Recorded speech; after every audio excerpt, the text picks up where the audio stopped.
자, 20강은 조선시대의 신분제와 사회 모습을 살펴보는 단원입니다. 제목은 양반 중심의 신분 질서가 흔들리다 라고 되어 있죠. 그러니까 조선시대에 신분 질서가 만들어졌는데 그것이 조선 후기 양란 이후에 흔들렸다라는 것을 중점적으로 보면 됩니다. 항상 조선시대는 양란이라고 하는 큰 두 차례의 전쟁 이전과 이후가 많이 달랐습니다. 그곳을 구분을 하셔야 된다. 이렇게 염두에 두십시오. 그래서 첫 번째는 조선의 신분제가 어떻게 마련되었는가라는 것부터 보는 겁니다. 조선의 신분제는 법적으로는 고려와 같습니다. 양인과 천인으로 구분하는 양천제입니다. 법적으로라는 말은 기본적으로 경국대전에 그렇게 명시가 되어 있다라고 생각하시면 되겠죠. 그런데 실질적으로는 최고 권력자로서 특권을 누리는 양반과 피지배층인 상민 간의 차별을 두는 반상제가 사회적으로 굳어지게 됩니다. 그러면서 양반, 중인, 상민, 천민의 4신분제가 사회적으로 자리 잡게 되었다라는 것이고, 그 정점에는 당연히 양반이 있겠죠. 그리고 이 양반은 문반과 무반, 그리고 그 가족을 아우르는 넓은 관념으로 확립이 되었다라고 보시면 됩니다. 실질적인 구조, 그래서 법적으로는 양천제지만 사회적으로 4신분제가 굳어졌고, 양반과 중인을 보통 지배층, 그리고 상민과 천민을 피지배층으로 이렇게 구분을 하고 있습니다. 당연히 양반 잘 보셔야 되겠고요. 양반은 기본적으로는 특권계층입니다. 그리고 중인들이 있습니다. 기술관, 그리고 서리, 이전에 얘기했었습니다. 관청에서 실무를 담당하는, 향리는 지방행정의 실무를 담당한다라고 얘기했었고요. 서얼은 기본적으로는 서자와 얼자의 합성어입니다. 그래서 본 부인이 아닌 두 번째, 세 번째 부인, 흔히 첩 말하는 첩이 낳은 자식들을 서얼이라고 보시면 됩니다. 그리고 상민, 천민 쭉 보시면 되는데, 특이한 건 여기 백정이라는 거 잘 보셔야죠. 지난 영상에서 고려시대 백정은 농민을 의미한다 라고 얘기했습니다. 근데 여기서 백정은 주로 도축업에 종사하는 천민을 의미한다.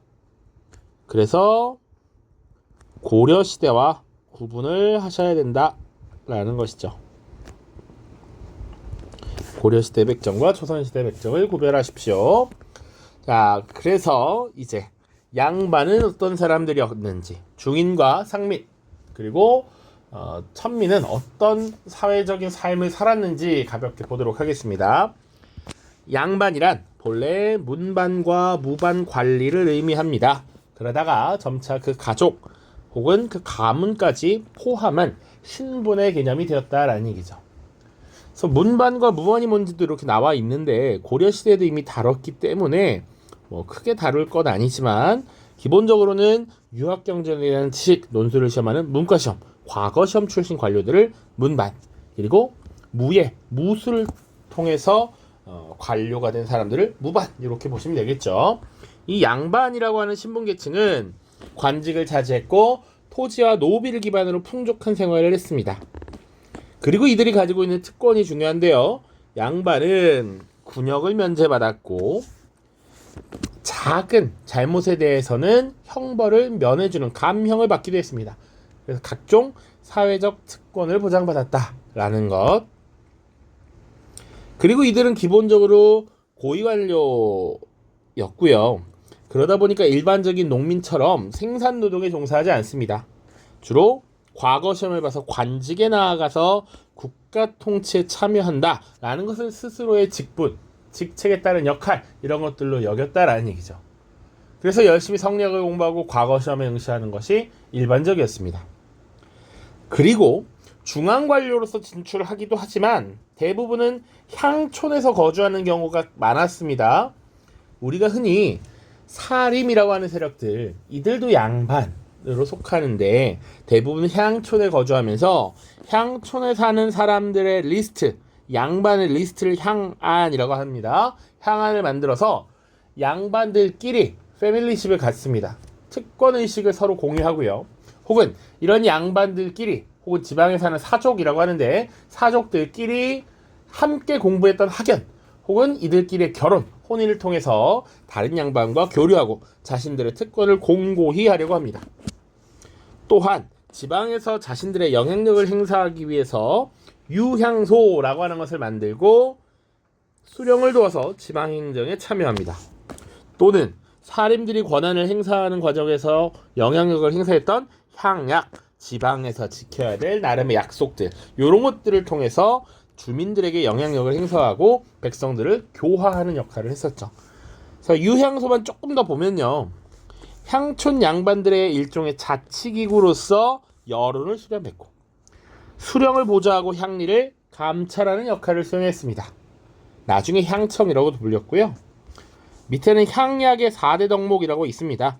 이 지방에 향촌 사회에 거주하는 양반들이 향약을 주로 만들었는데 거기서 말하는 4가지 지켜야 될 것들, 덕업상권, 과실상규, 예속상규, 환난상율 각각 읽어보시면 됩니다. 이런 것들을 백성들에게 가르치려고 했다라고 정도 이해하시면 돼요. 그 다음 중인 보시죠. 양반과 상민의 중간 신분입니다. 주로 전문직이 많습니다. 의술을 행하는 사람들, 통역을 행하는 이런 기술관들, 그리고 관청의 하급관인 서리, 지방행정의 실무, 수령을 도와서 실무를 담당하는 향리, 그리고 서얼도 중인과 같은 대우를 받았습니다. 이들은 하급 지배층으로서 행정 실무 전문 기술을 담당을 했습니다. 그러다 보니까 이 고위 관료들인 양반과 구별지어졌고 이들은 보통 그 직책에 따른 역할, 직역을 세습했기 때문에 신분도 그대로 세습되는 경우가 많았습니다. 밑에 그래서 서얼과 관련돼서 설명을 조금 더 가져왔어요. 여러분들 날개 7번에 있습니다. 서얼은 서자와 얼자를 아우르는 말로써 주로 서자는 양인 출신 첩액에서 얻은 자손, 얼자는 천인 출신 첩액에서 얻은 자손입니다. 궁극적으로 첩의 자손을 서얼이라고 불렀습니다. 대표적인 서얼이 우리가 잘 아는 것으로는 홍길동 같은 인물 있죠. 홍길동전. 그래서 아버지를 아버지라 부르지 못하고 형을 형이라 부르지 못하는 사회적 차별을 받았던 그 계층이 바로 서얼입니다. 자, 이들의 지위 좀만 보시죠. 양반들은 자신들의 특권을 유지하기 위해서 중인이 고위관직에 나가는 것을 막았고요. 특히 지방행정 실무를 담당하는 향리는 고려시대와 달리 지방에서 수령을 보좌하는 지위로 격화되었습니다. 격이 낮아졌다. 상대적으로 지위가 약해졌다라는 얘기죠. 그럼에도 의관이나 역관 같은 전문직들은 자신들이 가진 전문성을 이용해서 부를 축적했습니다. 특히 조선 후기에 중국말, 청나라 말을 하거나 일본말을 하는 사람들은 외국과의 이런 교육 과정에서 이익을 많이 가져가는 경우가 있었고요. 향리들은 수령을 보좌하면서 그래도 일반 평민들에게는 자신들에게 위세를 부리고 흔히 말하는 가오를 부리는 이런 것들이 있었다라는 얘기죠. 그래서 중인들로 대표되는 역관, 통역관이 있는데 무역으로 부를 쌓은 역관이라고 되어 있습니다. 그래서 세 번째 줄 보면 너는 지지로도 복이 없으니 빨리 당상관이나 되어라. 당상관은 고위관직을 의미합니다. 그런데 왜 그런 말을 했느냐? 당상관이 되면 중국으로 갈 기회가 드물기 때문에 오히려 역관으로서 그냥 당하관으로 지내는 게 더 경제적 이익을 많이 얻을 수 있다라는 얘기죠. 이런 식으로 당시 일부 전문직들은 자신들의 전문성을 이용해서 부를 축적했다라는 거 보시면 됩니다. 그리고 나머지 이제 상민과 천민 보시죠. 상민이 다수였겠습니다. 대다수는 농민이고요. 국가의 조세, 공납, 역을 부담하는 존재들입니다. 그리고 법적으로 상민도 과거를 응시할 수 있었습니다. 다만 생업을 유지해야 하기 때문에 공부를 할 시간이 별로 없어. 현실적으로 경제적 어려움이 커. 그래서 일을 놓을 수 없기 때문에 생산활동을 주로 했고요. 기본적으로 성리학적 질서를 갖췄던 조선에서는 농본억상 정책을 펼쳤습니다. 농업이 근본이고 상업은 억제했단 말이죠. 그래서 상인이나 수공업자보다는 농민들이 우대받았고요.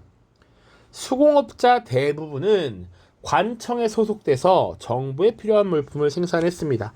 그래서 우리 상품화폐 경제 발달 다룰 때 관청 주도의 국가 주도의 물품 생산 수공업이라고 해서 관영 수공업 혹은 관청 수공업 이렇게 얘기합니다. 그런데 이게 어떻게 된다? 조선 후기가 되면 민간으로 이게 많이 넘어가더라 라는 얘기죠. 그래서 상인도 관청의 통제를 받으면서 지금 이루어지고 있었고, 조선 후기가 되면 역시 허가를 받지 않고 일하는 사상들이 늘어나서 사상들이 어마어마하게 경제적 부를 축적하더라, 이런 것들을 다뤘죠. 농분억상과 관련돼서 여러분들 날개에 어휘 설명을 갖고 왔습니다. 농업을 근본으로 하고 상업과 수공업들은 국가에서 억제하는 것, 요거 설명을 여러 번 했습니다. 유교적 관점에서는 직접적인 생산활동 없이 단순히 교환을 통해 돈을 버는 상업행위를 비판적으로 바라봤다라는 것. 그래서 실제로 당시 농민들이 어떤 삶을 살고 있었는지 이런 걸 보여주는 타작도가 있습니다. 여기 이렇게 구경하는 사람은 마름이라고 했습니다. 마름, 관리하는 사람. 그러니까 지금 여기 있는 일반적인 농민들은 양반 지주들에게, 땅을 가진 지주들에게 땅을 빌려서 농사짓는 전호들이고 소장농입니다. 그리고 이 사람들이 열심히 일을 하도록 감시하는 이런 사람들을 마름이라고 해요. 그러니까 지주 전호제, 지주 양반들에게 땅을 빌려서 농사짓는 소장농들이 이렇게 감시를 받고 더 많은 생산을 하도록 여러 가지 측면에서 강요를 당했기 때문에 정률지대인 도조법보다는, 흔히 병작반수제라고 하는 것보다는 일정 금액을 딱 고정해서 안정적으로 줄 테니 간섭하지 말라라고 하는 도조법이 더 발달할 수밖에 없었다라는 것이죠. 요거 18강과 연결이 되는 부분입니다. 자, 천민들은 대부분이 노비였습니다. 광대, 무당, 백정들도 천민 취급을 받았고요. 고려시대에도 우리 다뤘지만 공노비, 사노비, 솔고노비, 외고노비로 구분이 됩니다. 그리고 역시 매매, 상속이 가능한 재산으로 취급되었고, 부모 중 한 명이 노비면 자식도 노비로 취급당했습니다. 이런 것을 일천, 즉천이다 라고 했었고요. 자, 그렇기 때문에 양반들은 자신이 소유한 노비의 수를 늘리기 위해서 노비를 상민과 결혼시켜서 아이를 낳도록 이렇게 하는 경우가 있었습니다. 그래서 지금 양반부터 중인, 상민, 천민에 대해서 간단하게 살펴봤고요. 교과서 93쪽에 그러면 노비는 사실상 물건인데 이들도 호패를 가졌을까? 라는 자료가 있습니다. 호패라는 건 일종의 신분증이었고요. 그리고 태종 때부터 이런 신분증을 만들었습니다. 15세 이상 남성에게 호패를 발급해서 세금을 거두고 인구를 파악하기 위해 노력을 기울였는데, 조선 정부에서는 이 사람들이 떠돌아다니거나 도망가는 걸 막기 위해서 호패법을 시행했고요. 노비호패는 노비들이 도망갈 수 있기 때문에 이런 생김새도 기재하도록 했습니다. 양반호패와 노비호패의 구분이 있습니다. 양반들은 이렇게 화려하게 해놓고 이름과 출생년도, 과거 시험, 합격연도 이런 것들을 써놨고요. 노비호패는 공노비인지 사노비인지, 언제 출생했고 어떻게 생겼는지, 어디 살고 있는지도 자세하게 기록을 하고 있습니다. 그래서 노비들이 도망가는 걸 막기 위해 이런 조치를 취했다라는 것이죠. 지금 쭉 살펴봤고요. 이제 사실은 4번, 5번 요 파트를 조금 더 중요하게 보십시오. 우리 20강 제목이 기본적으로 조선에서 양반 중심의 신분 질서가 흔들리다라는 거잖아요. 그럼 조선 후기 왜 그것이 흔들렸는지를 잘 기억하셔야 됩니다. 조선 후기 신분 상승 욕구가 분출하다.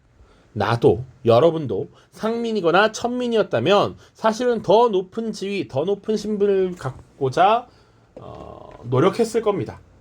자, 양반 자체가 지금 늘어나고 있는데요. 그 양반이 굉장히 분화되면서 다양한 계층으로 나뉩니다. 그것부터 살펴보죠.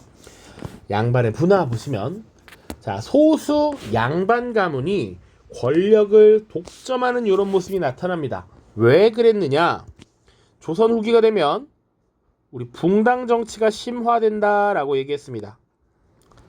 처음에 동인, 서인 이렇게 나뉘었고요. 동인은 북인과 남인, 또 사실은 대북, 소북, 골북, 육북 이렇게 나뉘고요. 또 서인은 노론, 소론 막 이렇게 나뉘죠. 그러다 보니까 세력이 나님에 따라 권력을 가진 세력들은 자신들이 그 권력을 혹은 관직을 독점하고자 합니다. 특정 가문이 권력을 독점하는 경우가 생겨나. 그래서 권력을 차지한 양반을 권반 이렇게도 부릅니다. 그래서 일부 권반들이 권력을 독점하면 대부분의 나머지 양반들은 관직에서 밀려나게 되겠죠. 그래서 관직 진출 기회를 얻지 못하고 향촌 사회, 자신의 고향으로 내려가서 양반이라는 지위만 겨우 가지고 사는 이런 사람들이 생겨납니다. 자, 그렇게 몰락한 사람들을 보통 향촌 사회에서 명맥만 유지한다라고 해서 향반이라고도 얘기하고요. 완전 몰락해서 상민이랑 다를 바 없는 사람들을 잔반이라고도 합니다. 그러니까 지금 권반, 향반, 잔반 이런 식으로 양반도 급이 나뉘고 있었다라는 것이죠. 자, 그런 상황 속에서 중인들과 상민들은 자신들이 가지고 있는 이 지위를 바꾸고자 노력합니다. 자, 대표적인 노력들, 조선 후기에 어떤 노력들이 있었는가를 봐야 되는데, 먼저 서얼입니다. 서얼. 양반의 자식이긴 하지만 첩의 자식이었기 때문에 사실상 중인 대우를 받았던 게 서얼입니다. 자, 서얼은 차별 철폐를 요구하는 통청운동을 전개했습니다. 그래서 통청운동이 뭐냐? 기본적으로 청요직이라고 불리는 주요 벼슬에도 우리를 임명할 수 있게 해달라라고 요청한 운동이야. 청요직을 허가해달라 하는 것이 통청운동입니다. 실제로 그래서 관직 진출의 기회가 확대되는데 사례가 무엇이 있냐면 정조라고 하는 국왕이 있죠. 정조. 정조는 탕평 정치를 추진했던 인물인데 정조는 서울 출신이었던 여러 능력 있는 인물을 주요 관직에 임명합니다. 서울 출신 인물들을 당시 왕실 도서관이었던 규장각의 검서관으로 임용했습니다. 대표적인 인물들이 있습니다. 그 박제가라는 인물 있죠. 우리 실학 다룰 때 소비가 중요하다. 근검절약해서는 경제가 발전할 수 없다라고 했던 그 박제가 서울 출신이고요. 발해구라고 하는 책을 쓴 유득공이 있습니다. 유득공도 서울 출신이었고요. 그리고 나중에 이런 여러 가지 과학기술에 관심이 많았던 이덕무라고 하는 인물이 있습니다. 이런 사람들을 왕실도서관의 검서관으로서 임명을 함으로써 주요 관직에 지금 임명했다라는 얘기지. 그래서 서울들이 자신들의 한계를 극복하기 위해 여러 가지 노력을 기울였었다라는 얘기고요. 자, 의관, 역관과 같은 기술직 중인들도 똑같이 통청운동을 전개합니다. 다만 이들은 성공하지 못합니다. 받아들여지지 않습니다. 자, 그리고 상민들은 또 어떤 노력을 기울였느냐? 양란이라고 하는 큰 전쟁 두 개를 거치면서 정부에서는 일단 재정이 굉장히 악화됩니다. 그래서 정부에서는 어떤 걸 시행했냐면 납속책과 공명첩을 발행해요. 납속이 뭐고 공명첩이 뭐냐? 납속은 정부가 합법적으로 공물이나 돈을 받고 신분을 해방시켜주는 것, 혹은 군포를 납부하는 것을 면제시켜주는 것이야. 합법적으로 돈 주고 신분을 상승시킨다라는 얘기입니다. 공명첩은 뭐냐? 여기 94쪽에 있는 자료인데 이름이 비어있는 임명장이란 겁니다. 정부가 돈을 받고 형식상의 관직을 부여해줘. 그래서 여기다가 자기 이름을 쓰는 것인데 여기다 자기 이름을 쓰면 관직을 얻는 것이고 양반이 되는 것입니다. 그래서 정부가 지금 재정적인 어려움을 극복하기 위해서 납속 공명첩이라는 제도를 시행하는데 조선 후기가 되면 모내기법이 전국적으로 확산되면서 부농들이 등장하게 됐고 상업과 수공업을 통해 부를 축적한 상민들이 늘어난단 말이지. 상품화폐 경제 발달로 경제력을 갖춘 상민들이 이런 납속 공명첩을 통해서 양반이 되었다라는 얘기죠. 혹은 지금 권력도 잃고 사실상 농민의 삶과 다르지 않아 먹고 사는 문제를 해결하기 어려운 잔반들에게 양반 가문의 족보를 구입하는 경우도 있습니다. 그래서 그것을 위조해서 자신이 상민이 아니라 뼈대 있는 양반 가문 출신이라고 세탁을 하는 것이죠. 요런 일들이 많아졌다라는 얘기입니다. 요 부분이 핵심이야. 그러니까 요게 양반 중심의 신분 질서라고 하는 것이 많이 흔들렸다라는 얘기죠. 양반은 원래 특권 계층으로서 소수였는데 조선 후기가 되면 그게 굉장히 늘어나더라라는 겁니다. 뿐만 아니라 노비들도 신분 상승을 위해 노력합니다. 일부는 군공이나 재산을 모아서 양인으로 신분을 상승시키는 경우가 있었고요. 대부분은 도망갑니다. 그래서 노비로서 그런 신분을 극복하고자 노력합니다. 도망가면 내가 신분이 노비인지 양민인지 알 게 없죠. 혹은 극단적으로 주인을 죽이고 노비 문서를 불태우는 경우도 있습니다. 자, 그래서 문제는 뭐냐? 여러 계층이 신분 상승 노력을 기울여 일반적으로 상민들의 수가 감소해요. 양반 수가 증가됩니다. 이것이 가져오는 문제가 뭐냐? 정부의 입장에서는 세금을 내야 될 상민이 줄어든다라는 건 세금이 지금 점점 감소한다라는 것을 의미해요. 참 아이러니하게도 조선 정부는 당장 재정이 어려워서 납속 공명첩이란 걸 시행해서 양반을 막 늘려줬는데 정작 그러니까 또 세금이 줄어든다라는 얘기지. 그래서 이런 세금 부족을 해결하기 위해서 양인의 수, 상민의 수를 늘려야 했기 때문에 영조 때 노비 종모법이라고 하는 것을 시행합니다.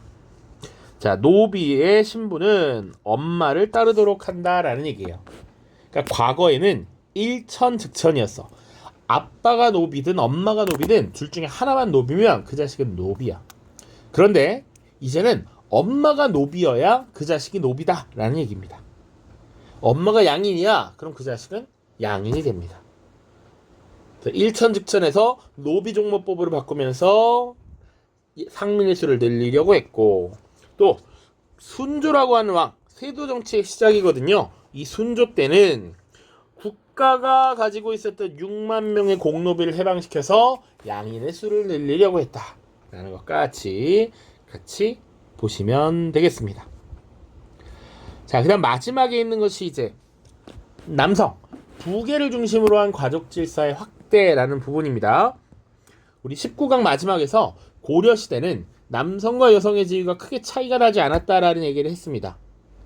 그런데 조선 시대가 되면 조선 전기까지도 사실은 고려와 비슷한데 양란 이후에 이런 질서가 바뀌게 돼요. 자, 보시죠. 북의 친족 간의 결속이 강화되더라. 자, 조선 후기 새롭게 신분 상승한 이들이 향촌사회에서 영향력을 확대해 나가려고 합니다. 그동안 양반에게 억눌렸던 상민들이 양반의 이런 신분을 사들이고 나서 양반으로서 특권을 자기도 누려야 될 거 아니야.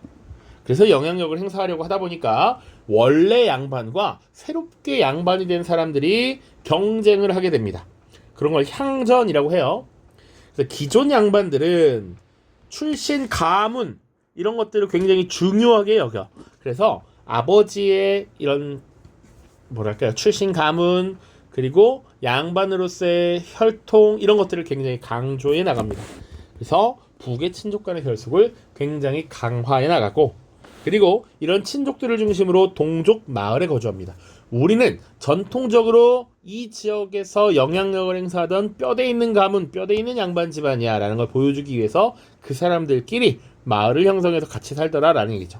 여기 들어오지 못하는 너 임마 신분 산 거 아니야? 이렇게 인식할 수 있다는 거죠. 그리고 집안에서 서원을 만들어서 조상들에 대한 제사를 지내거나 족보를 새롭게 쭉 과거부터 정리하는 이런 모습들을 보이기도 한다. 그리고 이 부계를 중심으로 한 가족 질서가 강화됩니다. 이게 조선 후기에 드러나는 특징인데요. 장자가 제사를 주관하고요. 재산상 속에서도 맏아들이 우대를 받습니다. 딸이나 둘째, 셋째 아들은 차별을 받았습니다. 이게 기본적으로 고려시대와 가장 큰 차이입니다. 고려시대와 구분.